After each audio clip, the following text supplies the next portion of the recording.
President, ladies and gentlemen, I am indeed very happy to be present here today and to have the privilege of meeting and addressing the students who are the future builders of Pakistan.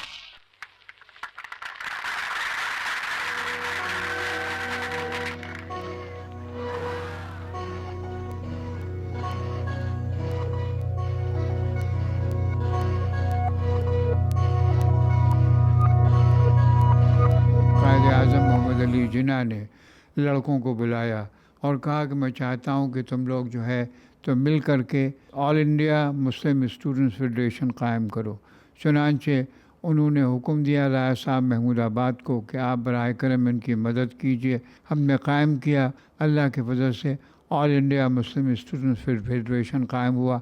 Quaid-e-Azam ने एक donation भी दिया उसके लिए। कायद-ए-आज़म ने आकर के उसका इनाग्रेशन भी किया और बड़ी अच्छी तकरीर की और यही कहा कि मैं पाकिस्तान का मुस्तक़बिल नौजवानों के हाथ में देखना चाहता हूँ और दुआ करता हूँ कि अल्लाह ताला इन नौजवानों को इस काबिल करे कि एक वो बड़ी ममलिकत को चला सके।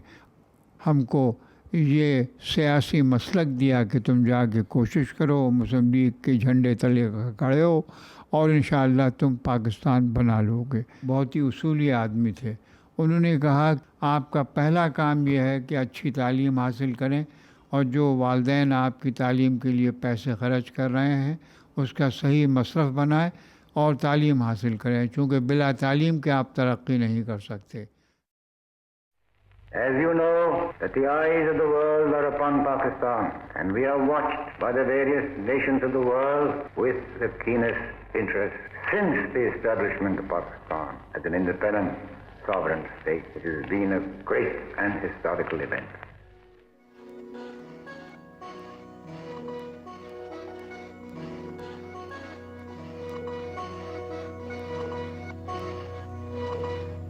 कायद-ए-आज़म ने करारदाद पाकिस्तान के दरमियान एक बात की थी कि if money is lost something is lost, if honour is lost great is lost, but if courage is lost all is last.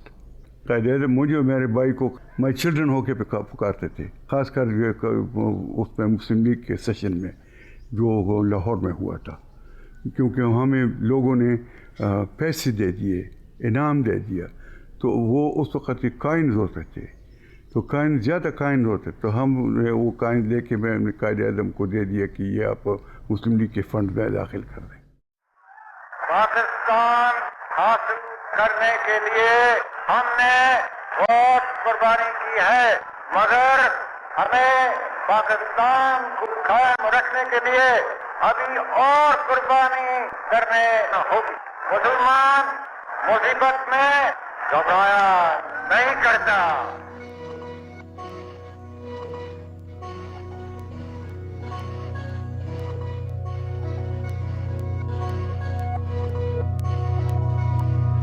सन 37 में कायद-ए-आज़म ने जब पहली दफ़ा दिल्ली में विज़िट किया है तो घोड़ा गाड़ी में उन्हें लेके आए थे कायद-ए-आज़म को।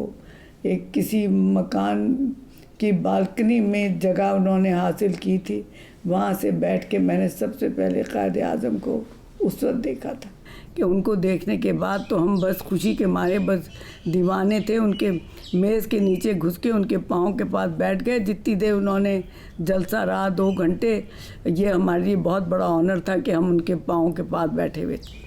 आजकल के टीनेजर्स का जो अमिताभ को देख के हाल होता है ना, वो हमारा कायद-ए-आज़म को देख के हाल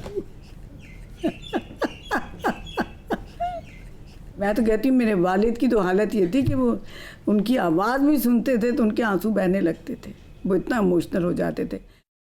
Remember that your government is like your own garden. Your garden flourishes by the way you look after it and the efforts that you put forward.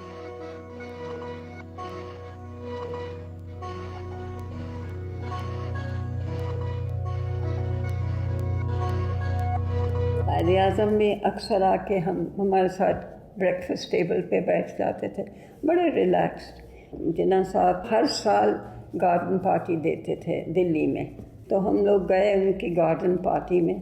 तो मेरे हस्बैंड ने उनसे कहा कि मैं मुस्लिम लीग नहीं ज्वाइन कर सकता क्योंकि वो सेक्रेटरी चेंबर ऑफ प्रिंसेस के थे, मगर मेरी बीवी बहुत एंथुसियास्टिक है।